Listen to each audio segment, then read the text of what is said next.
I guess we'll finish with a couple of things. What is one of the best trips that you've been on, like over your time doing stuff? Is there one that really stands out? Any memories that stand out? I get stir crazy at home. Best trips. I don't know that I could put it into one. I was on like 30 something flights in like 2019. Yeah. And from California to Florida to Georgia to Kentucky and Tennessee. And we had to stay in West Virginia one time, even though that's not even where the track was. I've been to NASCAR races. Yeah. I don't know.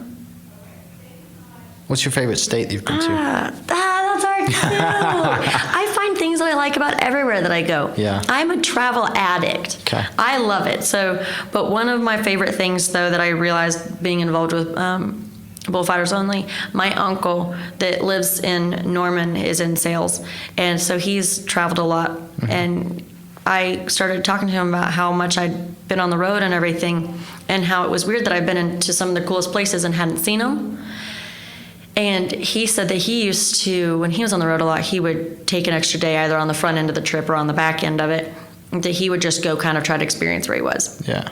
And so from then I started like trying to get like, I mean, you're exhausted. I mean, we were setting up live events. People didn't realize how few people were making our events happen.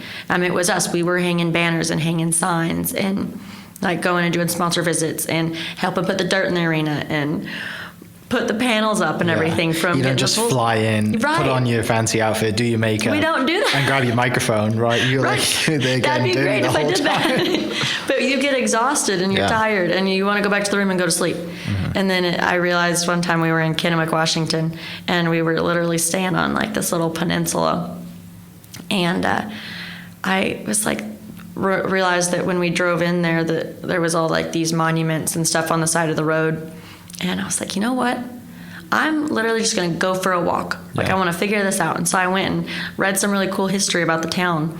And so from then on, I started staying places, or even if like we were done in like the morning, I would, instead of taking the afternoon to go take a nap, I would try to go for a walk or get in the car and go do something like that would really give me like a memory of that town. Yeah. Or where we were. Probably one of my favorites was, again, I didn't have a phone, and I vlogged a lot on this trip because I didn't have a phone. Okay. I didn't have my social media to talk to. So I talked to my camera, and we got to go to Fortuna, California, up in the Redwood Forest. Mm-hmm. And did you watch Sons of Anarchy?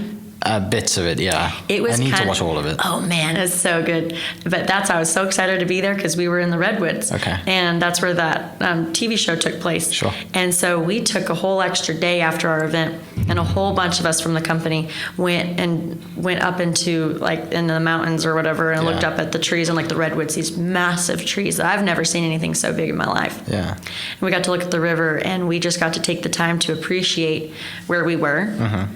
And that, even without a phone, you had to kind of disconnect a little bit. And it's probably one of the most beautiful places I've ever been, was the Redwood Forest. Yeah.